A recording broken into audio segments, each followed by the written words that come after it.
내 이름은 김민호입니다.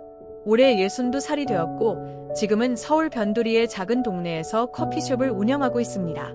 이 가게는 IMF 위기 이후 다시 시작한 곳으로 손님들은 주로 이웃 어르신들이에요. 매일 아침 문을 열고 커피를 내릴 때 창밖으로 보이는 거리의 풍경이 제 과거를 불러일으킵니다. 2025년에 한국은 코로나19 팬데믹을 지나 완전한 회복을 이루고 있습니다. 2020년 마스크와 사회적 거리두기가 일상이었던 시절을 넘어 이제 사람들은 다시 카페와 식당에서 자유롭게 모입니다. 배달 앱이 대세가 되었고 젊은이들은 K-팝과 드라마에 열광하며 유튜브와 인스타그램을 통해 세상을 연결합니다. 통계에 따르면 2024년 한국 GDP 성장률은 2.8%로 안정세를 보였고 관광객이 다시 몰려들어 제주도와 서울이 활기차게 되었습니다. 하지만 제 마음속에는 여전히 1990년대의 어두운 그림자가 드리워져 있습니다. 그때 저는 28살의 혈기왕성한 청년이었고 돈에 대한 끝없는 갈망이 모든 선택을 지배했습니다. 오늘 제가 들려드릴 이야기는 제 인생에서 가장 부끄럽고 후회되는 순간들입니다. 모든 게 1990년부터 시작됐어요. 수진의 부드러운 피부는 비단처럼 부드럽고 그 위에 피어오른 붉은 홍조는 새벽 하늘을 물들이는 여명 같았습니다. 어둠 속에서 수진의 실루엣은 달빛을 머금은 듯 희미하게 빛났고 그 부드러운 곡선은 세상에서 가장 완벽한 예술 작품처럼 느껴졌습니다. 그 시절 한국은 경제 호황의 절정에 있었습니다. 1988년 서울 올림픽으로 세계에 알려진 후 1990년대 초반 GNP는 매년 8에서 9% 성장했습니다. 사람들은 더 나은 삶을 꿈꿨고 저도 그랬습니다. 하지만 그 성장 뒤에는 빈부격차와 사회적 압력이 있었습니다. 가난한 집안에서 자란 저는 정직한 노동으로는 부자가 될 수 없다고 믿었습니다. 그래서 성인 발을 열기로 결심했습니다. 그 선택이 제 인생을 바꿔놓을 줄은 몰랐죠. 지금도 가끔 꿈에서 수진의 미소를 봅니다. 그녀의 따뜻한 손길, 그 밤의 추억. 하지만 그 뒤에 숨겨진 거짓말과 배신이 제 양심을 갉아먹습니다. 이 이야기를 통해 여러분께 가족과 정직의 소중함을 전하고 싶어요. 제 실수가 누군가의 교훈이 되기를 바랍니다. 1990년 봄, 서울 변두리의 골목에서 모든 게 시작됐어요. 그때 한국 사회는 산업화의 절정에 있었습니다. 공장들이 밤낮없이 돌아가고 젊은이들은 서울로 몰려들었습니다. 저는 그 흐름에 편승해 발을 열었습니다. 하지만 그건 단순한 바가 아니었어요. 손님들에게 특별한 서비스를 제공하는 곳이었죠. 지금 생각하면 어리석었지만 당시에는 성공의 지름길처럼 보였습니다. 이 이야기는 제 고백입니다. 끝까지 들어주세요. 제 삶은 실패의 연속이었지만 그 속에서 배운 것이 있습니다. 돈보다 중요한 건 사람이고 거짓말은 결국 자신을 파괴합니다. 2025년에 저는 그 교훈을 가슴에 새기고 살아갑니다. 커피숍에서 손님들의 이야기를 들으며 제 이야기를 떠올립니다. 이제 본격적으로 시작하겠습니다. 1990년 봄, 저는 서울 변두리에 성인 발을 열었습니다. 그때 한국 경제는 한강의 기적으로 불리며 급속한 성장을 이루고 있었습니다. 1989년 GNP 성장률은 6.8%였고 1990년에는 9.0%를 기록했습니다. 삼성, LG, 현대 같은 대기업들이 세계 시장을 공략하던 시기였죠. 수출은 652억 달러에 달했으며 반도체와 자동차가 주력 산업이었습니다. 하지만 서민들의 삶은 여전히 고달팠습니다. 평균 월급은 50대 70만 원 정도였고 물가 상승률은 8.6%로 생활비가 부담스러웠습니다. 집값은 서울에서 한 평당 100만 원을 넘었고 젊은이들은 88만 원 세대처럼 미래를 걱정했습니다. 저는 시골에서 올라온 가난한 청년으로 정직한 공장 노동으로는 부자가 될 수 없다고 생각했습니다. 주변에서 비슷한 업소 사장들이 부러운 수입을 올린다는 소문을 들었어요. 민호야, 그거 하면 한 달에 300만 원도 벌 수 있어. 친구의 말이 머릿속을 맴돌았습니다. 그래서 결심했습니다. 발을 차린 첫 달, 매출은 150만 원이었어요. 손님들은 주로 공장 노동자나 회사원들이었습니다. 그들은 하루의 피로를 풀기 위해 왔고 저는 특별 서비스를 제공했습니다. 처음 직원은 23살 김영씨였어요. 시골에서 올라온 그녀는 가족을 부양해야 했습니다. 영씨, 여기서 일하면 급여가 많아. 다른 곳보다 2배야. 그녀는 망설이다 받아들였습니다. 두 번째 달, 입소문으로 손님이 늘어 200만 원을 넘었어요. 세 번째 달에는 박순자 씨를 고용했습니다. 25살 이혼녀로 아이를 키우며 돈이 급했습니다. 6개월 만에 매출 300만 원을 돌파했고 세 번째 직원 미숙 씨까지 고용했습니다. 1990년대 초 한국의 밤문화는 활기찼습니다. 홍대와 강남에 클럽이 생겼고 트로트 가수들처럼 김연자와 태진아가 인기였습니다. 사람들은 주말에 술집에서 스트레스를 풀었죠. 하지만 제 마음은 불편했습니다. 밤에 집에 돌아와 혼자 술을 마시며 생각했습니다. 이게 정말 옳은 일인가? 직원들은 누군가의 딸인데 양심의 가책을 달래기 위해 급여를 후하게 주고 식사를 챙겼습니다. 개인적 어려움도 도왔어요. 한 번은 김영 씨가 가족 병원비로 고민할 때 50만 원을 선불로 주었습니다. 사장님, 감사해요 라고 그녀가 말할 때 미안함이 밀려왔습니다. 주변 친구들이 민호, 부자 됐네 라고 부러워할 때 저는 웃었지만 속으로는 공허했습니다. 그 시절 한국은 교육 열풍으로 들썩였습니다. 부모들은 자녀를 학원에 보냈고 저도 언젠가 그런 삶을 꿈꿨습니다. 하지만 제 사업은 어두운 면이 있었습니다.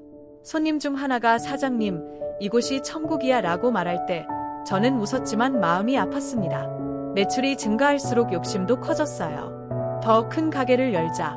더 많은 직원을, 하지만 밤마다 이대로 계속해도 되나? 언젠가 후회할 텐데 라는 질문이 떠올랐습니다. 1990년대 한국의 일상은 TV 드라마와 가요로 가득했습니다. 사랑이 뭐길래 같은 드라마가 인기였고 사람들은 주말에 가족 나들이를 갔죠. 저는 그런 평범함을 동경했습니다. 하지만 돈의 유혹에 빠져들었습니다. 이 선택이 제 인생을 뒤흔들 줄 몰랐어요. 제 삶은 여기서부터 잘못된 길로 들어섰습니다. 1990년 가을, 제 바에서 몇 블록 떨어진 섬유 공장 앞에서 수진을 처음 봤습니다. 그 시절 한국 공장들은 24시간 가동됐고 여성 노동자들이 많았습니다. 수진은 키가 작지만 단정한 모습에 맑은 눈빛을 가진 25살 여성이었어요. 처음에는 그냥 지나쳤지만 며칠 후 같은 시간에 다시 보니 특별한 느낌이 들었습니다. 용기를 내어 안녕하세요. 김민호라고 합니다. 이 근처에서 일하세요? 라고 물었습니다. 그녀는 네, 장수진이라고 해요. 공장에서 일해요 라고 답하며 미소 지었습니다. 목소리가 따뜻하고 부드러웠어요. 근처 다방에서 커피를 마시자고 제안했습니다. 1990년대 초 한국의 데이트 문화는 다방과 공원이 주 무대였습니다. 영화관은 비쌌고 서민들은 한강 산책이나 PC방을 선호했습니다. 수지는 시골에서 올라와 부모님께 용돈을 보내고 미래를 위해 돈을 모으고 있었습니다. 민호 씨는 어떤 일 하세요? 라고 물을 때 저는 순간 망설였습니다. 바를 운영해요 라고 말했지만 어떤 바인지는 숨겼습니다. 그녀는 아무 의심 없이 대단하세요 라고 감탄했습니다. 그날 이후 우리는 자주 만났습니다. 처음에는 일주일에 한두 번, 나중에는 거의 매일. 수지는 정말 특별한 사람이었습니다. 다른 사람들을 항상 먼저 생각하고 작은 것에도 감사할 줄 아는 마음을 가진 사람이었어요. 저는 점점 수진에게 빠져들었습니다. 처음에는 단순한 호감이었는데 시간이 지날수록 진짜 사랑이 되어 갔어요. 수진과 함께 있을 때만큼은 제가 하는 일에 대한 죄책감도 잊을 수 있었거든요. 하지만 동시에 불안함도 있었습니다. 만약 수진이 제가 진짜 어떤 일을 하는지 알게 된다면 어떻게 될까? 그런 생각이 자꾸 들었어요. 하지만 저는 그 불안함을 애써 무시했습니다. 수진만큼은 절대 잃고 싶지 않았거든요. 우리의 데이트는 로맨틱했습니다. 한강 공원에서 산책하며 도시락을 먹고 여의도에서 자전거를 타며 웃었습니다. 그 시절 한국 젊은이들은 결혼 압력이 컸습니다. 20대 후반이면 언제 결혼할 거야? 라는 소리를 들었죠. 수진과 키스한 첫 순간 제 심장이 격렬하게 뛰었습니다. 하지만 거짓말이 쌓일수록 불안이 커졌습니다. 그녀의 순수함이 제 어두운 면을 더 부각시켰어요. 한 번은 수진이 민호 씨 반은 어떤 곳이야? 한 번 구경 가도 돼? 라고 물었습니다. 저는 손님들이 까다로워서 나중에 기회가 되면 보여줄게 라고 둘러댔습니다. 그때마다 제 양심은 조금씩 갈라져 나갔습니다. 하지만 수진의 눈에서 빛나는 신뢰와 사랑을 잃을까 두려워 진실을 말할 용기는 끝내 찾아오지 않았습니다. 행복과 불안이 뒤섞인 관계가 얼마나 더 지속될 수 있을지 저는 알 수 없었습니다. 수진과 사귄 지 3개월쯤 되었을 때 저는 완전히 그녀의 세계에 빠져들어 있었습니다. 마치 오랫동안 바라보기만 했던 별이 어느 순간 제 손안에 들어온 것 같은 느낌이었죠. 수진도 조금씩, 하지만 확실하게 저에게 마음을 열어주는 것 같았습니다. 그녀의 미소가 점점 더 따뜻해지고 눈빛이 점점 더 깊어지는 것을 느낄 수 있었습니다. 어느 완벽한 일요일 오후 우리는 한강공원으로 나들이를 나섰습니다. 가을이 한창이라 하늘은 투명하게 맑았고 강변의 나무들은 붉고 노란 단풍으로 물들어 있었습니다. 햇살은 따뜻하게 우리의 어깨를 감싸주었고 간간히 불어오는 바람은 선선하게 뺨을 스치며 지나갔습니다. 강물은 햇빛을 받아 반짝이며 흘러갔고 멀리서는 아이들의 웃음소리가 들려왔습니다. 정성껏 준비한 도시락을 펼쳐놓고 돗자리에 나란히 앉아있을 때였습니다. 수진이 갑자기 입을 열었습니다. 그녀의 목소리는 평소보다 조금 떨리는 것 같았습니다. 고마워요. 그녀가 말했습니다. 햇살이 반짝이는 그녀의 눈동자에는 진심이 담겨 있었습니다. 서울에 올라와서 혼자 지내면서 정말 외롭고 힘들 때가 많았어요. 때로는 왜 이렇게 사나 싶을 정도로요. 하지만 당신을 만난 후로는 달라졌어요. 정말 많이 행복해졌어요. 그 순간 마음 깊은 곳에서 뭔가가 울컥 치밀어 올랐습니다. 감동과 행복이 물결처럼 밀려왔지만 그 뒤를 이어 짙은 그림자처럼 죄책감이 밀려왔습니다. 제가 그녀에게 진실을 숨기고 있다는 사실이 마치 가슴을 짓누르는 돌덩이처럼 무겁게 느껴졌습니다. 수진의 맑은 눈빛을 마주할수록 그 무게는 더해만 갔습니다. 나도 너를 만나서 정말 행복해. 진심을 담아 말했지만 목소리에 묻어나는 떨림을 숨길 수 없었습니다. 수진은 알아차리지 못한 것 같았습니다. 그저 환하게 웃을 뿐이었죠. 석양이 강물을 붉게 물들이기 시작할 무렵 우리는 수진의 작은 원룸까지 데려다 주었습니다. 현관 앞에서 가로등 불빛이 그녀의 얼굴을 부드럽게 비추는 가운데 제 마음을 전했습니다. 수진아, 우리 정식으로 사귀자. 심장이 격렬하게 뛰는 소리가 귀에 울렸습니다. 수진은 잠시 저를 바라보더니 소녀처럼 수줍게 미소 지었습니다. 나도 당신을 정말 좋아해요. 그녀가 작은 목소리로 말하며 고개를 끄덕였습니다. 그 순간의 기쁨은 말로 표현할 수 없을 정도였습니다. 그렇게 우리는 정식으로 연인이 되었습니다. 하지만 행복이 커질수록 불안함도 함께 자라났습니다. 마치 밝은 빛이 강할수록 그림자도 짙어지는 것처럼요. 수진에게 진실을 말해야 하는지 아니면 계속 숨겨야 하는지 그 고민은 밤마다 저를 괴롭혔습니다. 특히 수진이 순수한 호기심으로 제 직업에 대해 물어볼 때마다 가슴이 철렁 내려앉았습니다. 바 장사는 어때요? 요즘 손님 많이 와요? 그녀의 눈빛에는 그저 관심과 애정만 담겨 있었습니다. 그럴 때마다 저는 입안이 마르는 것을 느끼며 적당히 둘러댔습니다. 단골 손님들이 꽤 있어서 괜찮아. 큰 걱정은 없어. 거짓말이 술술 나오는 것이 무서울 정도였습니다. 가끔 수진이 천진난만하게 한번 구경 가도 돼요? 라고 물으면 저는 손바닥에 땀이 배어나오는 것을 느끼며 웃으려 노력했습니다. 손님들이 좀 까다로워서 나중에 기회가 되면 보여줄게. 매번 거짓말을 할 때마다 제 양심은 조금씩 갈라져 나갔습니다. 하지만 수진의 눈에서 빛나는 신뢰와 사랑을 잃을까 두려워 진실을 말할 용기는 끝내 찾아오지 않았습니다. 행복과 불안이 뒤섞인 이 관계가 얼마나 더 지속될 수 있을지 저는 알 수 없었습니다. 수진과 만나면서 제 일상은 마치 흑백 영화에 색이 입혀지듯 달라졌습니다. 이전에는 일에만 온 정신이 팔려 있었지만 이제는 시계바늘이 돌아가는 소리에도 귀를 기울이게 되었습니다. 하루의 끝에 수진의 미소를 볼 수 있다는 생각에 손님이 오시면 전보다 더 빠르게 더 정성껏 서비스를 제공했습니다. 일을 일찍 마치기 위해 아침에는 더 서둘러 가게 문을 열고 손님들 사이에 짧은 휴식 시간도 효율적으로 활용했습니다. 직원들은 저의 이런 변화를 금세 눈치챘습니다. 특히 오랫동안 함께 일해온 영씨는 세심한 관찰력으로 제 마음의 변화를 읽어냈습니다. 어느 화창한 오후 영씨가 커피를 건네주며 살짝 미소를 지었습니다. 사장님, 요즘 표정이 많이 밝아지셨네요. 뭐 좋은 일이라도 있으세요? 그녀의 눈빛에는 따뜻한 호기심이 깃들어 있었습니다. 잠시 머뭇거리는 저를 보며 영씨가 장난스럽게 덧붙였습니다. 혹시 여자친구라도 생긴 거 아니에요? 그 순간 마치 비밀이 들통난 아이처럼 얼굴이 화끈거렸습니다. 어색하게 웃으며 고개를 끄덕일 수밖에 없었습니다. 맞아. 정말 좋은 사람이야. 이 짧은 고백에 직원들의 얼굴에 환한 미소가 번졌습니다.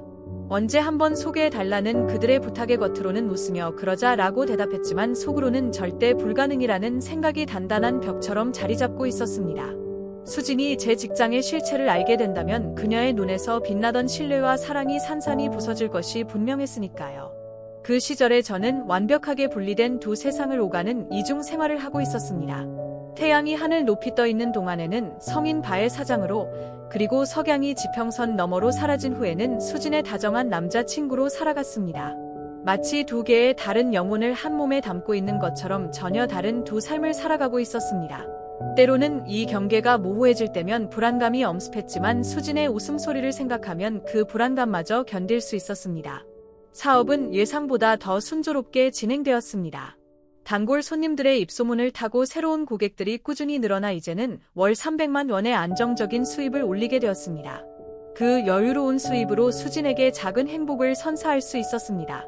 그녀가 지나가다 우연히 들른 액세서리 가게에서 오래도록 바라보던 은빛 목걸이를 선물하고 그녀가 좋아하는 이탈리안 레스토랑에서 특별한 저녁을 함께했습니다. 그녀의 눈에 떠오르는 기쁨의 빛을 보는 것이 저에게는 무엇보다 소중한 순간이었습니다. 하지만 수진은 제가 돈을 쓰는 것에 대해 자주 걱정하곤 했습니다. 카페에서 차를 마시던 어느 날 그녀는 제 손을 살며시 잡으며 말했습니다. 오빠, 너무 많이 쓰는 거 아니에요? 바 장사가 그렇게 잘 되나요? 그녀의 목소리에는 진심 어린 걱정이 담겨 있었습니다. 저는 시선을 피하며 거짓말을 이어갔습니다. 요즘 단골 손님들이 많이 늘어서 괜찮아. 걱정하지 마. 수지는 제 얼굴을 유심히 바라보더니 따뜻한 미소를 지으며 말했습니다. 그래도 너무 많이 쓰지 마요. 나는 비싸지 않아도 돼요. 그냥 오빠랑 함께 있는 것만으로도 행복해요. 이런 수진의 순수한 배려가 저를 더욱 깊은 죄책감의 늪으로 빠뜨렸습니다. 이토록 맑고 착한 영혼에게 거짓말을 계속하고 있다는 사실이 마음을 아프게 했습니다. 하지만 이미 거짓말은 깊은 뿌리를 내려 빠져나갈 길을 찾을 수 없었습니다. 진실을 말하면 모든 것을 잃을지도 모른다는 두려움이 진실을 향한 첫걸음을 막아섰습니다. 우리가 사귄 지 6개월쯤 되었을 때 어느 포근한 주말 오후에 수진이 제 작은 집에 방문했습니다. 그녀는 들어서자마자 앞치마를 두르고 청소를 시작했습니다. 저는 소파에 앉아 그녀가 분주히 움직이는 모습을 지켜보았습니다. 먼지 하나 없이 깨끗해진 방에서 수지는 부엌으로 향했고 곧 된장찌개의 고소한 향기가 집 안을 가득 채웠습니다. 오빠, 음식 거의 다 됐어요. 이리 와서 맛 좀 봐요. 수진이 작은 숟가락으로 국물을 떠서 제게 내밀었습니다. 그 맛은 마치 오래전 어머니가 끓여주시던 찌개의 맛을 떠올리게 했습니다. 따뜻하고 고소하고 무엇보다 사랑이 담겨 있었습니다. 그 순간 수진의 모습을 바라보며 마음 깊은 곳에서 생각이 떠올랐습니다. 이 여자와 결혼하면 어떨까? 수진이 매일 아침 이렇게 밥을 차려주고 저녁에는 하루의 이야기를 나누며 잠드는 삶, 그 상상만으로도 마음이 따뜻해졌습니다. 저녁을 먹고 창밖을 바라보니 하늘이 점점 어두워지고 있었습니다. 이내 빗방울이 창문을 두드리기 시작했고 순식간에 거댄 빗줄기가 쏟아졌습니다. 수진이 걱정스러운 얼굴로 창밖을 바라보았습니다. 이런, 우산도 안 가져왔는데. 수진아, 이렇게 비가 많이 오는데 어떻게 가? 오늘은 여기 있어. 같이 있자. 제 말에 수진의 볼이 살짝 붉어졌습니다. 잠시 망설이는 듯했지만 빗소리가 더욱 거세지자 그녀는 조용히 고개를 끄덕였습니다. 빗소리를 배경으로 우리는 서로에게 마음을 열었습니다. 창 밖으로 내리치는 빗줄기의 소리가 우리의 심장 박동과 조화를 이루는 듯했습니다. 어둠 속에서 수진의 실루엣은 달빛을 머금은 듯 희미하게 빛났고 그 부드러운 곡선은 세상에서 가장 완벽한 예술 작품처럼 느껴졌습니다. 수진의 부드러운 피부는 마치 비단결 같았고 그 위에 그려진 붉은 홍조는 새벽녘 동쪽 하늘을 물들이는 여명과도 같았습니다. 그녀의 향기는 들꽃과 비 내린 후의 흙내음이 섞인 듯한 자연의 향기였습니다. 깊은 바다에 잠기는 듯한 감각이 몰려왔습니다. 마치 우주의 별들이 폭발하며 새로운 별자리를 만들어내는 것처럼 우리의 결합은 세상에 없던 새로운 무언가를 창조해내는 듯했습니다. 그녀의 속삭임은 노래소리와 우리의 움직임은 완벽한 조화를 이루는 춤이었습니다. 수진의 눈에 맺힌 눈물 방울은 별빛을 담은 듯 반짝이었습니다. 숨결이 하나가 되고 심장박동이 같은 리듬을 타며 영원히 서로에게 녹아드는 경험. 그것은 마치 두 개의 불완전한 조각이 마침내 완벽한 하나의 퍼즐을 완성하는 순간과도 같았습니다. 우리는 함께 미지의 세계로 날아올랐습니다. 그것은 마치 수천 개의 별들 사이를 함께 유영하는 듯한 감각이었습니다. 잠시 모든 생각이 사라지고 오직 순수한 존재감만이 남는 순간 우리는 그 영혼과도 같은 찰나 속에서 완전한 하나가 되었습니다. 이윽고 모든 파도가 잦아들고 우리는 누워 있었습니다. 수진의 머리카락에서는 여전히 봄날의 향기가 났고 그녀의 심장 소리는 가장 아름다운 자장가였습니다. 땀에 젖은 그녀의 피부는 달빛 아래 진주처럼 빛났습니다. 그 밤 수진과 저는 진정한 하나가 되었습니다. 두 영혼의 깊은 대화였습니다. 그녀의 모든 것이 제게는 세상 그 무엇보다 소중했습니다. 저는 처음으로 이 여자와 평생을 함께하고 싶다는 확신을 얻었습니다. 그것은 영혼의 울림이었습니다. 마치 오랜 세월 동안 서로를 찾아 헤매던 두 영혼이 드디어 만난 것 같은 깊은 안도와 충만함이 가슴을 채웠습니다. 이 여자가 내 삶의 마지막 종착지라는 확신. 그 밤의 빗소리는 우리의 결합을 축복하는 자연의 박수 소리처럼 들렸습니다. 그리고 한 달 후 예상치 못한 소식이 찾아왔습니다.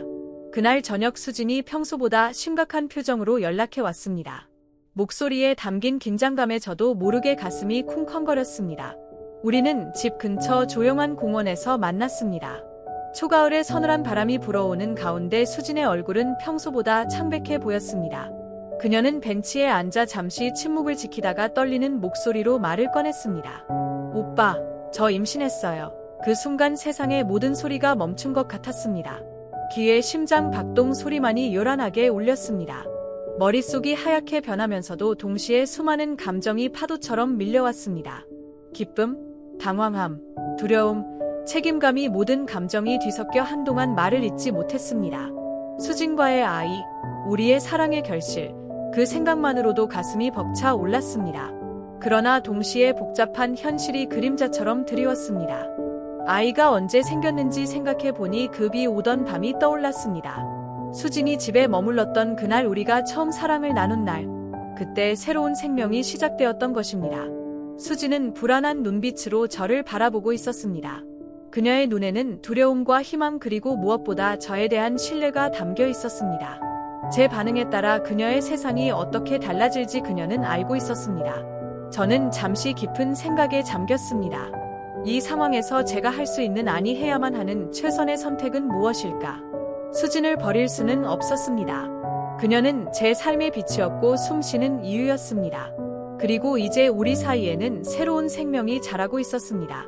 결심을 굳힌 저는 수진의 차가운 손을 양손으로 감싸쥐었습니다. 그녀의 눈을 똑바로 바라보며 떨리지만 확신의 찬 목소리로 말했습니다. 책임질게. 결혼하자. 수진의 눈에서 눈물이 흘러내렸습니다. 그것이 안도의 눈물인지 기쁨의 눈물인지 아니면 복잡한 감정의 표현인지는 알 수 없었습니다. 다만 확실한 것은 이 순간부터 우리의 삶이 완전히 달라질 것이라는 사실이었습니다. 수진은 제 품에 안겨서 울기 시작했어요. 그 순간 저는 진심이었어요. 정말로 수진과 행복하게 살고 싶었고 태어날 아이에게도 좋은 아버지가 되고 싶었습니다. 하지만 동시에 걱정도 되었습니다. 결혼을 하게 되면 수진에게 제 직업에 대한 진실을 말해야 하는 건 아닐까. 그런 생각들이 머릿속을 복잡하게 만들었습니다. 그 다음 날부터 저희는 결혼 준비를 시작했습니다.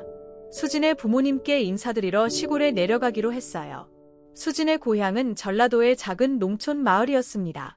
부모님은 농사를 지으시는 분들이었고 집안 형편은 그리 넉넉하지 않아 보였어요. 그래서 수진이 서울에 올라와 공장에서 일하면서 집에 돈을 보내고 있었던 거였죠. 부모님은 저를 반갑게 맞아주셨어요. 저녁 식사를 하면서 제 직업에 대해 물어보셨는데 바를 운영한다고 말씀드렸습니다. 기술을 가지고 있다는 것에 대해 긍정적으로 생각하시는 것 같았어요. 이틀 후 저희는 부모님께 임신 소식과 결혼 계획을 말씀드렸어요. 순간 정적이 흘렀지만 결국 부모님도 저희의 결혼을 허락해 주셨어요. 다만 빨리 결혼식을 올리라고 하셨습니다. 서울로 돌아온 후 저희는 본격적으로 결혼 준비를 시작했습니다. 하지만 저는 점점 불안해졌어요. 수진이 제 발을 보고 싶어 한다고 했을 때는 정말 식은땀이 났습니다. 우리 결혼하면 반은 계속 하는 거야. 나도 한번 구경 가보고 싶어. 그 말에 제 심장이 철렁 내려앉았어요. 손님들이 까다로워서 나중에 기회가 되면 보여주겠다고 둘러댔지만 수진은 아쉬운 표정을 지었어요. 며칠 후 더 큰 문제가 생겼어요. 수진이 갑자기 제 바 근처에 와서 저를 찾은 거예요. 그날 오후 0시가 다급하게 뛰어와서 밖에 임신한 여자분이 사장님을 찾고 있다고 했습니다. 제 심장이 멎을 뻔했어요. 급히 뒷문으로 나가서 수진에게 다가갔는데 근처에 일이 있어서 왔다면서 바가 어디 있는지 물어봤어요. 지금은 손님이 많아서 나중에 보자 라고 했더니 수진은 아쉬운 표정을 지으며 돌아갔습니다.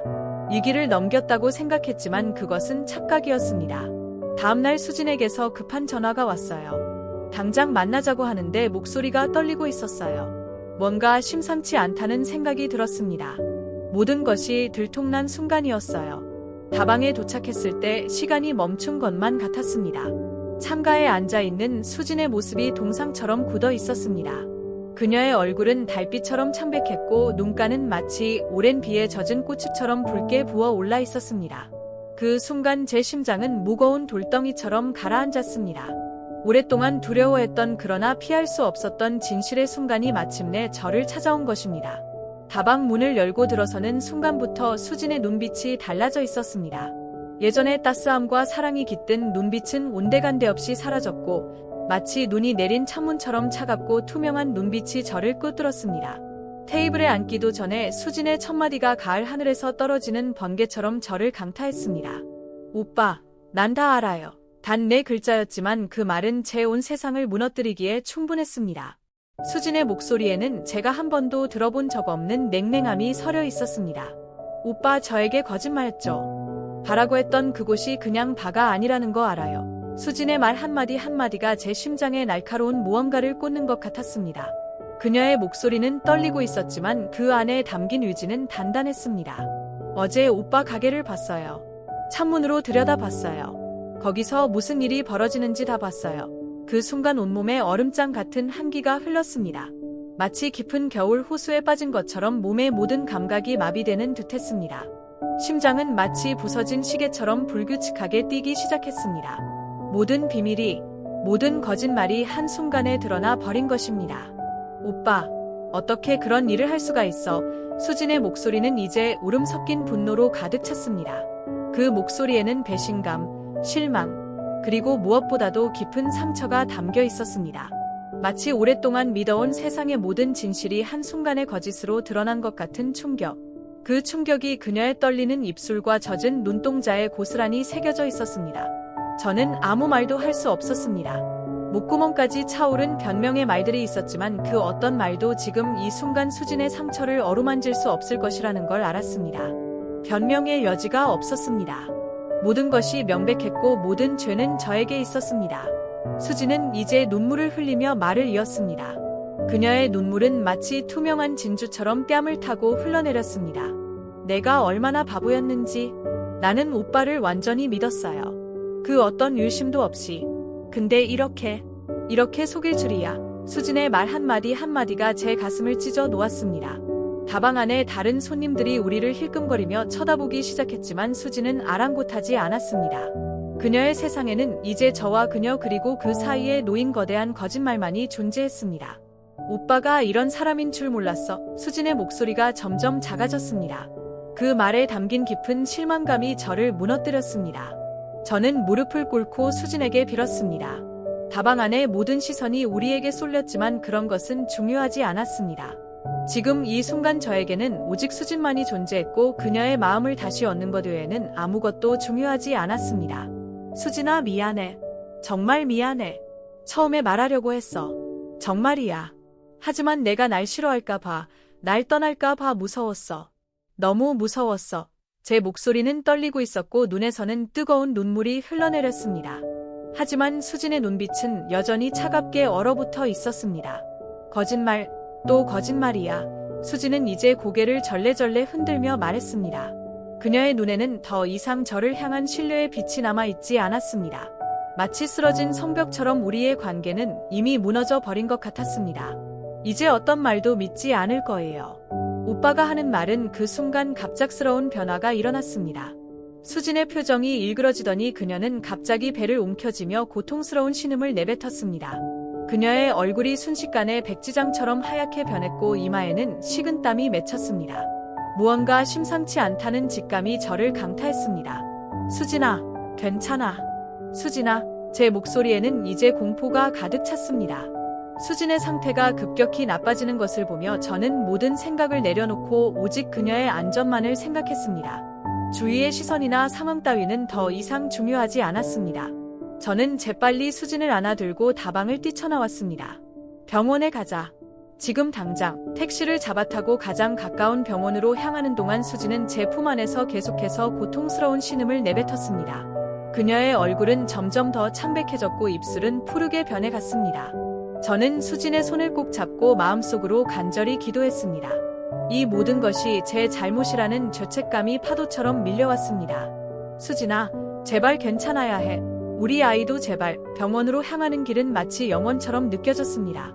창밖으로 스쳐 지나가는 도시의 풍경은 흐릿하게 번졌고 오직 수진의 창백한 얼굴만이 선명하게 보였습니다. 저는 이 순간 수진과 우리의 아이를 지키기 위해서라면 무엇이든 할 수 있다는 생각이 들었습니다. 병원에 도착했을 때 시간은 마치 납덩이처럼 무겁게 흘러갔습니다. 응급실의 차가운 형광등 불빛 아래 수진은 이미 의료진에게 둘러싸여 있었고 저는 그저 멀리서 지켜볼 수밖에 없었습니다.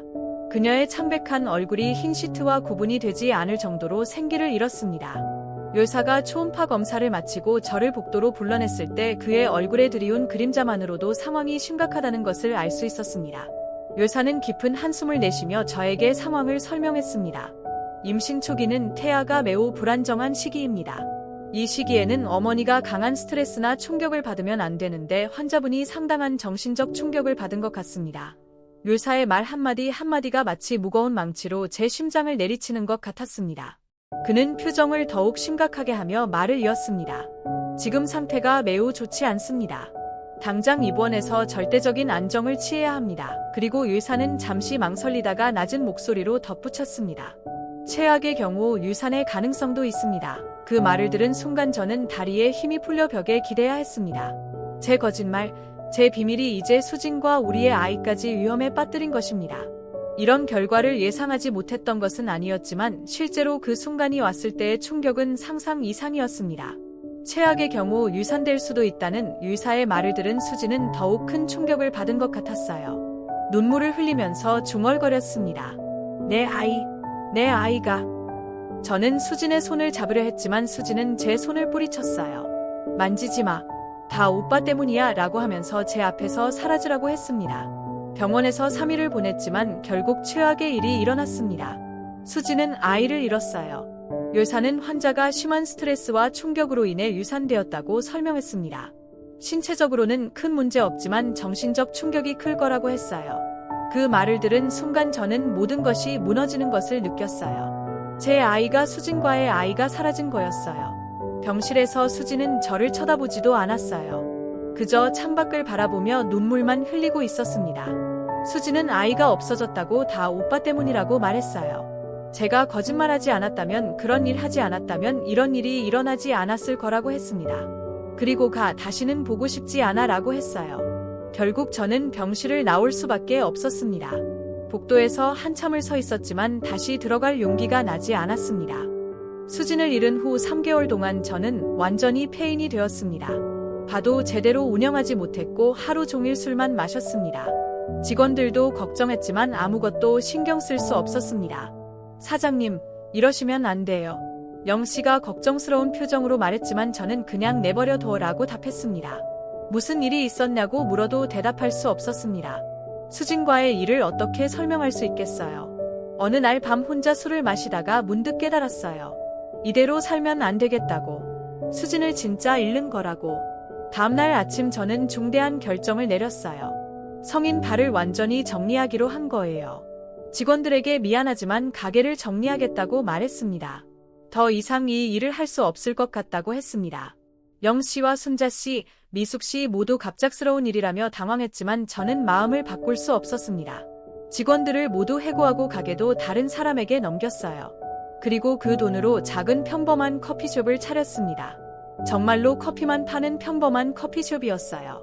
그 후부터 저는 수진에게 매일 편지를 썼어요. 이제 정말 변했다고, 그 일 완전히 그만뒀다고, 평범한 커피숍을 하고 있다고 썼습니다. 제발 한 번만 만나 달라고, 다시 시작하자고 간곡히 부탁했습니다. 수진아, 나는 이제 정말 달라졌어. 다시 시작하자. 하지만 편지는 모두 돌아왔어요. 수진이 받지 않은 거였죠. 직접 찾아가기도 했어요. 수진이 일하는 공장 앞에서 기다리기도 하고 하숙집 앞에서 기다리기도 했습니다. 하지만 수진은 저를 보기만 하면 피해버렸어요. 마치 저를 쓰레기처럼 여기는 것 같았습니다. 그렇게 1년이 지났어요. 1년 동안 저는 포기하지 않고 수진에게 구애했습니다.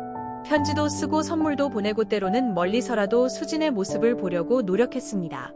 평범한 커피숍은 예상대로 수입이 많지 않았어요. 한 달에 80만 원에서 100만 원 정도가 전부였죠. 하지만 저는 후회하지 않았어요. 이제는 정말 떳떳하게 살 수 있었으니까요. 손님들도 대부분 동네 어르신들이었는데 정성스럽게 서비스를 해드렸습니다.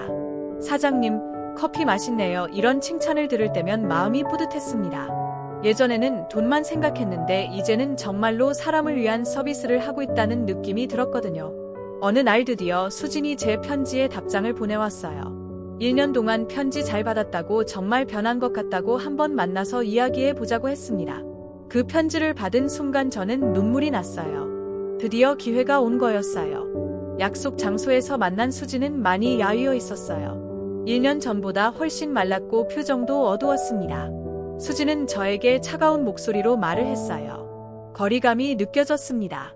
1년 동안 편지를 읽었다고. 정말 그 일 그만둔 거냐고 물어봤어요. 저는 커피숍 등록증과 사업자 등록증을 보여줬습니다. 평범한 커피숍으로 다시 등록한 서류들이었죠. 정말 변한 것 같네요. 수진이 조심스럽게 말했습니다. 저는 정말 후회했다고. 수진한테 거짓말한 것도 그런 일 한 것도 다시는 그런 일 안 할 거라고 간곡히 말했습니다. 그럼 오빠를 한 번 더 믿어볼게요. 수진은 한참 동안 생각하더니 그렇게 말했습니다. 그 말을 듣는 순간 제 마음이 벅차 올랐어요. 하지만 조건이 있다고 했습니다. 다시는 거짓말하지 말라고. 앞으로는 모든 걸 솔직하게 말해달라고 했어요. 약속할게. 절대 거짓말 안 할게. 그렇게 저희는 다시 사귀기 시작했습니다. 처음에는 어색했지만 시간이 지나면서 예전 감정이 되살아났습니다. 수진도 점점 마음을 열어주었지만 예전과는 달라진 점이 있었어요. 더 조심스러워했고 제가 하는 말을 의심하는 눈빛이 가끔 있었습니다. 커피숍 일에 대해서도 자주 물어봤어요. 힘들지 않냐고. 후회는 안 하냐고. 저는 힘들다고 예전보다 수입이 많이 줄었다고 솔직하게 말했습니다. 하지만 마음은 편하다고 오히려 이제야 제대로 사는 것 같다고 했어요. 몇 달 후 저희는 정식으로 결혼하기로 했어요. 수진이 정말 괜찮을지 저를 믿어도 될지 물어봤을 때 저는 진심으로 대답했습니다. 수진아, 나를 믿어줘. 이번엔 정말 다를 거야. 1994년 봄 저희는 조촐한 결혼식을 올렸습니다. 수진의 부모님도 서울에 올라오셨고 제 가족들도 참석했습니다. 결혼식 날 수진은 정말 아름다웠어요. 하얀 드레스를 입은 모습이 천사 같았습니다. 정말 고마워. 나 같은 사람 다시 믿어줘서. 이번엔 정말 행복하게 살자. 신혼생활은 정말 행복했어요. 비록 경제적으로는 넉넉하지 않았지만 마음만큼은 부자였습니다. 작은 빌라 월세방에서 시작했지만 둘이 함께 있으면 그곳이 궁전 같았어요. 수진도 점점 예전의 밝은 모습을 되찾아갔어요. 제가 정말 변했다는 것을 느끼고 있는 것 같았습니다. 하지만 때로는 불안한 표정을 지을 때가 있었어요. 아직 완전히 저를 신뢰하지는 못하는 것 같았습니다. 1995년 드디어 저희에게 딸이 태어났어요. 지윤이라고 이름을 지었습니다. 아이를 처음 품에 안았을 때 그 감동은 지금도 잊을 수 없어요. 우리 딸이야. 정말 예쁘다. 수진도 행복해했어요. 첫 아이를 잃었던 아픔이 있었기에 지윤이가 더욱 소중했습니다. 저는 진심으로 다짐했습니다. 지윤이에게만큼은 부끄럽지 않은 아버지가 되겠다고. 정말 좋은 아버지가 될 거야. 1998년. 그 해는 제 인생에서 가장 어두운 시기 중 하나로 기억됩니다. IMF 위기가 대한민국을 강타하면서 모든 것이 변했습니다. 그전까지 우리는 평범한 삶을 살고 있었어요. 수진과 지윤이와 함께 작은 빌라에서 매일 아침 커피숍을 열고 손님들을 맞이하는 일상이었습니다. 수입은 많지 않았지만 마음은 편안했어요. 하지만 IMF가 시작되면서 그 평화로운 일상이 산산조각 났습니다. 먼저 경제 상황부터 말해야겠어요. 1997년 말 한부철강이 부도를 내면서 시작된 연쇄 반응이었습니다. 5조 원 규모의 제철소를 4조 원의 빚으로 짓다 실패한 그 사건은 대기업들의 도미노를 일으켰어요. 기아그룹, 한신공영 등 이름만 들어도 알만한 회사들이 줄줄이 쓰러졌습니다. 환율은 1달러당 2,000원까지 치솟았고 국가 파산 직전까지 갔죠. 김영삼 대통령이 IMF에 구제금융을 신청한 12월 3일부터 우리나라는 IMF 체제 아래에 놓였습니다. 구조조정이라는 이름으로 은행과 기업들이 재편되었고 대량 실업 사태가 벌어졌어요. 1998년에는 실업자가 100만 명을 넘었고 많은 가정들이 파탄났습니다. 우리 집도 예외는 아니었어요. 제 커피숍은 손님이 점점 줄었습니다. 아침에 문을 열어도 커피 한 잔 사 먹을 여유가 없는 사람들이 대부분이었어요. 민호 씨, 요즘 장사 어때요? 옆집 아저씨가 물으면 그럭저럭요 라고 대답할 수밖에 없었죠. 실제로 월 수입이 80만 원으로 떨어졌어요. 지윤이의 유치원 비용, 수진의 생활비, 월세까지 모든 게 부담이 됐습니다. 수진은 이번 달은 쌀값도 아껴야 해 라고 말하며 시장에서 가장 싼 채소를 사왔어요. 지윤이는 엄마, 케이크 사주세요 라고 조르다 울었고 우리는 다음에 라고 말할 수밖에 없었습니다. 그 시절 뉴스를 볼 때마다 가슴이 철렁 내려앉았어요. TV에서 대기업 직원들이 정리해고 당하는 장면이 나왔습니다. 한 보험회사에서 500명 넘는 사람이 하루아침에 일자리를 잃었어요. 길거리에는 IMF 세일이라는 현수막이 걸렸고 가게들이 문을 닫았습니다. 제 친구 중 하나는 공장에서 일하다 해고됐고 민호야, 이제 어떻게 살아?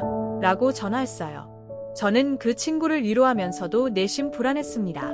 우리 가족은 어떻게 될까? 지은이에게 제대로 된 밥이라도 먹일 수 있을까? 그런 상황에서 옛 동료인 철수가 연락해 왔어요.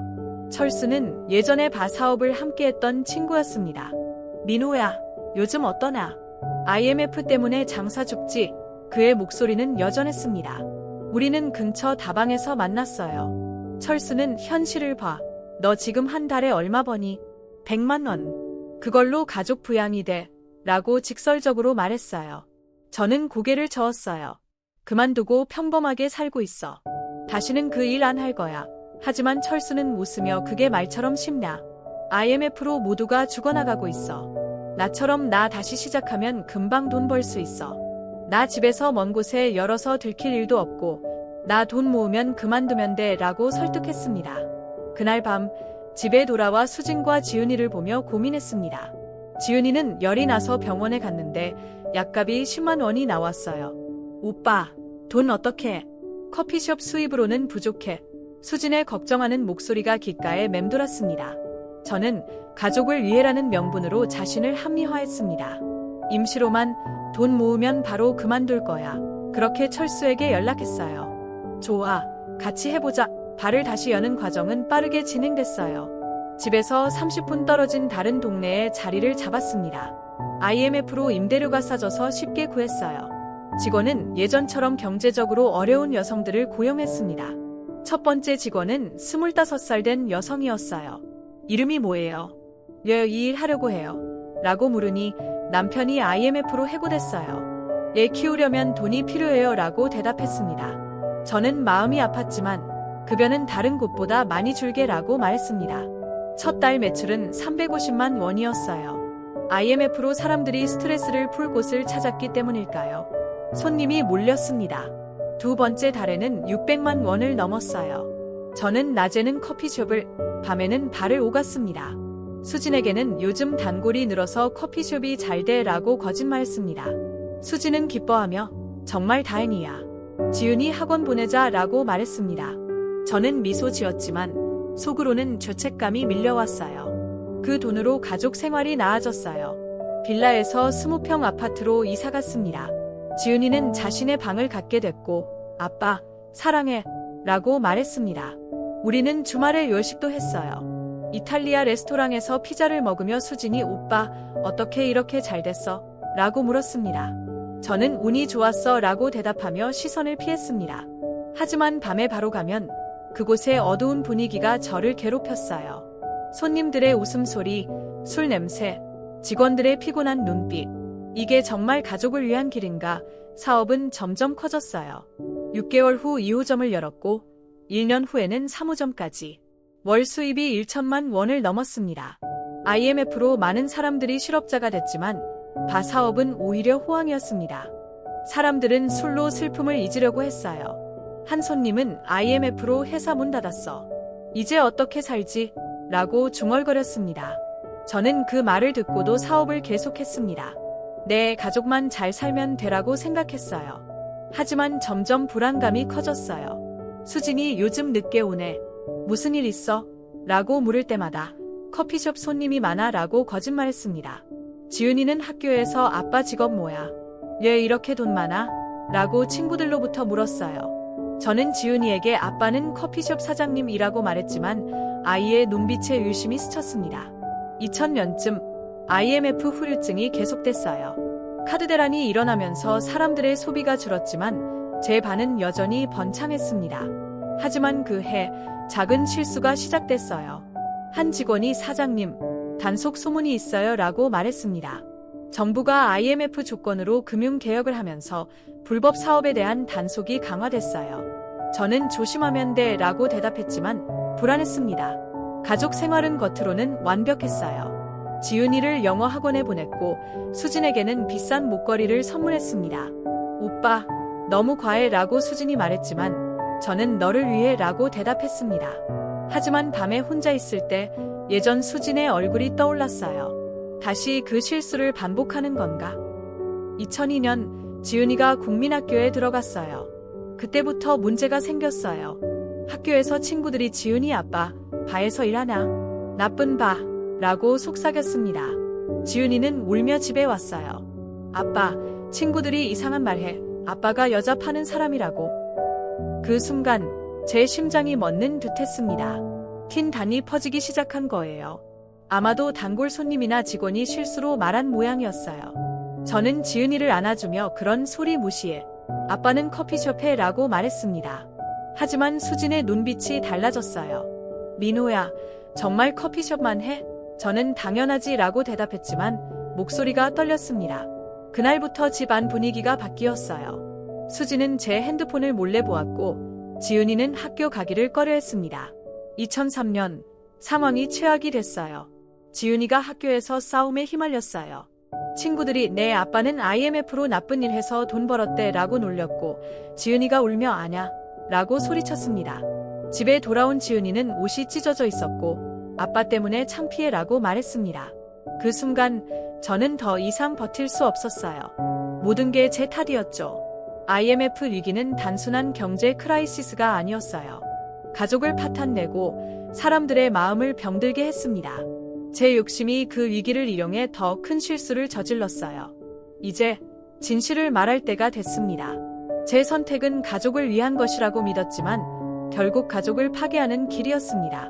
그날 밤 수진과 심각한 대화를 나눴어요. 지은이 말이 사실이냐고 물었을 때 더 이상 숨길 수 없었어요. 다시 그 일을 하고 있다고 인정했습니다. 수진의 얼굴이 하얗게 변했어요. 언제부터냐? 라고 물었을 때 5년 전부터라고 대답하자 5년 동안이나 거짓말했느냐? 라고 소리쳤어요. 이건 정말 가족들을 위해서 한 일이라고 변명했지만 수진은 듣지 않았어요. 우리를 위해서? 지은이가 학교에서 놀림받는 게 우리를 위한 거야. 수진은 울면서 소리쳤어요. 또 저를 속인 거라고. 처음에 약속했던 게 뭐냐고 했습니다. 다시는 거짓말 안 한다고 했잖아면서 말이에요. 그날 밤부터 수진은 저와 말을 하지 않았어요. 지은이도 마찬가지였습니다. 며칠 후 수진이 이혼을 요구했어요. 더 이상 저와 함께 살 수 없다고 지은이도 아빠 때문에 고생하고 있다고 했습니다. 제가 지금 당장 그만두겠다고 말했지만 이미 늦었다고 했어요. 지은이가 받은 상처는 어떻게 할 거냐고 물었습니다. 정말로 이혼 절차가 시작되었어요. 지은이는 엄마와 함께 살겠다고 했습니다. 아빠와 살기 싫어. 아빠 때문에 부끄러워서 학교 못 가겠어. 친구들이 다 알고 있다면서 말이에요. 아빠 믿을 수 없어. 결국 저는 아내와 딸을 잃었어요. 이혼이 성립되었고 지은이는 수진과 함께 다른 동네로 이사 갔습니다. 아파트에 혼자 남겨진 저는 완전히 절망에 빠졌어요. 처음에는 수진과 지은이를 원망했어요. 제가 누구를 위해서 이런 일을 했는데 왜 이해해 주지 못하냐고 생각했습니다. 다른 가족들보다 훨씬 부유하게 살았는데 그런 걸 누가 해줬냐고 혼자 중얼거렸어요. 술을 마시면서 이런 생각들을 했어요. 제가 피해자인 것처럼 느껴졌습니다. 하지만 술이 깨고 나면 현실이 보였어요. 결국 모든 게 제 잘못이었다는 것을 가족을 위한다는 명분으로 잘못된 선택을 계속했다는 것을 사업도 점점 어려워졌어요. 정부에서 단속을 강화하기 시작했거든요. 반은 적발되었어요. 벌금을 내야 했고 6개월 영업정지 처분을 받았습니다. 철수도 걱정하기 시작했어요. 요즘 단속이 너무 심하다면서 좀 조용히 하자라고 했어요. 하지만 저는 이미 이 일에 너무 깊이 빠져 있었어요. 다른 일로는 이만큼 돈을 벌 수 없다고 생각했거든요. 2호점, 3호점도 연달아 문제가 생겼어요. 직원들이 그만두기 시작했고 손님들도 줄어들었습니다. 2008년 모든 것이 무너지기 시작했어요. 대대적인 단속으로 남은 가게들마저 문을 닫게 되었습니다. 벌금과 법적 비용으로 그동안 모은 돈이 다 날아갔어요. 아파트도 결국 팔아야 했습니다. 고시원으로 이사하면서 저는 완전히 바닥으로 떨어졌어요. 이혼도 하고 아무것도 없는 신세가 된 거였죠. 일자리를 찾으려고 했지만 쉽지 않았어요. 이력도 애매하고 나이도 많고 특별한 기술도 없었거든요. 건설 현장에서 일용직을 하기도 하고 식당에서 설거지를 하기도 했어요. 하루하루 생존하는 것 자체가 힘들었습니다. 그런 생활을 하면서도 지윤이와 수진이 그리웠어요. 하지만 연락할 용기가 나지 않았습니다. 이런 모습을 보여줄 수는 없었거든요. 술로 하루하루를 달랬어요. 소주 한 병이면 잠시나마 모든 걸 잊을 수 있었거든요. 2012년 저는 알코올 중독으로 응급실에 실려갔어요. 간이 심하게 손상되어 있었고 의사는 이대로 계속 마시면 큰일 날 수도 있다고 했습니다. 병실에서 혼자 누워 있으면서 생각했어요. 내가 무엇을 위해 살았나? 정말 가족을 위해서였나? 아니면 내 욕심 때문이었나? 곰곰이 생각해보니 답이 나왔어요. 결국은 제 욕심이었어요. 더 많은 돈을 벌고 싶고 더 잘 살고 싶은 욕심 때문에 가족을 위한다는 명분을 만들어낸 거였죠. 수진과 지은이가 정말 원한 건 돈이 아니었을 거야. 그냥 정직한 남편, 떳떳한 아버지였을 거야.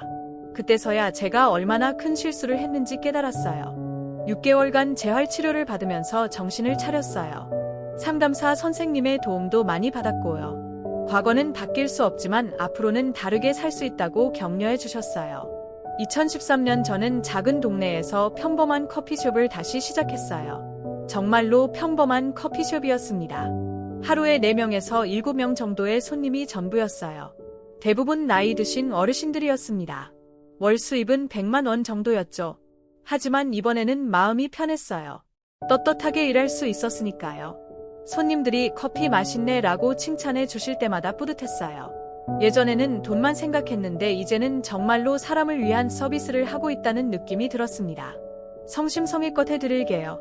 이런 말을 진심으로 할 수 있게 되었습니다. 하지만 밤이 되면 여전히 지은이가 그리웠어요. 딸이 어떻게 지내고 있을까? 건강한가? 행복한가? 그런 생각들이 자꾸 들었습니다. 하지만 연락할 용기는 없었어요. 아직 제가 당당하게 딸 앞에 설 자격이 있다고 생각하지 않았거든요. 대신 고아원에서 커피 봉사를 시작했어요. 매주 토요일마다 갔습니다. 아저씨, 커피 맛있어요. 아이들을 볼 때마다 지은이의 어린 시절이 생각났어요. 그 아이들을 통해서 딸에 대한 그리움을 조금이나마 달랬습니다. 아이들이 왜 공짜로 해주냐? 라고 물으면 나도 딸이 있어. 멀리 있어서 만날 수 없어. 내가 잘못해서 그래 라고 솔직하게 말했습니다.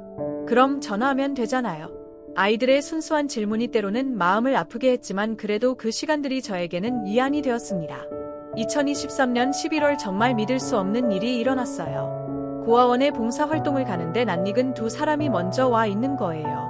한 명은 30대 초반의 여성이었고 다른 한 명은 비슷한 나이의 남성이었어요. 그런데 그 여성의 뒷모습이 너무 익숙한 거예요. 심장이 두근거리기 시작했어요. 조심스럽게 다가가서 보니 정말로 지은이었습니다. 이제 33살이 된 제 딸이었어요. 지은이도 저를 발견했어요. 처음에는 믿을 수 없다는 표정이었다가 점점 확신에 찬 표정으로 변했습니다. 아빠, 정말 아빠예요. 18년 만의 만남이었어요. 저는 눈물을 참을 수 없었습니다. 지은이가 여기서 뭘 하냐고 물었을 때 아이들 커피 봉사를 하러 왔다고 말했어요. 봉사활동이요? 지은이의 표정이 의외라는 듯 변했어요. 몇 년 전부터 계속하고 있다고 말하자 정말 놀란 것 같았습니다. 옆에 있던 남성이 지은이의 약혼자라고 소개했어요. 준호라고 하더라고요. 지은이와 이야기를 나누면서 충격적인 소식을 들었어요. 수진이 3년 전에 유방암으로 세상을 떠났다는 거였어요. 엄마는 3년 전에 돌아가셨어요. 제 다리에 힘이 풀렸어요. 수진이 제가 사랑했던 수진이 세상을 떠났다니 2년 동안 투병하다가 돌아가셨다고 했어요. 제가 마지막에 못 봤다고 하니까 지은이는 엄마가 마지막에 아빠 얘기 많이 하셨다고 말해줬어요. 아빠를 미워하는 건 아니었다고 그냥 너무 실망하셨던 거라고 했습니다. 지은이의 말을 들으니 더욱 마음이 아팠어요. 제가 정말 미안했다고 엄마한테도 지은이한테도 미안했다고 말했어요. 알아요. 아빠. 어른이 되고 나서 아빠 마음이 이해가 되었어요. 아빠 너무 보고 싶었어요. 지은이는 아빠가 왜 그런 선택을 했는지 이해한다고 했어요. 물론 잘못된 선택이었지만 가족을 위한 마음이었다는 것도 알겠다고 했습니다.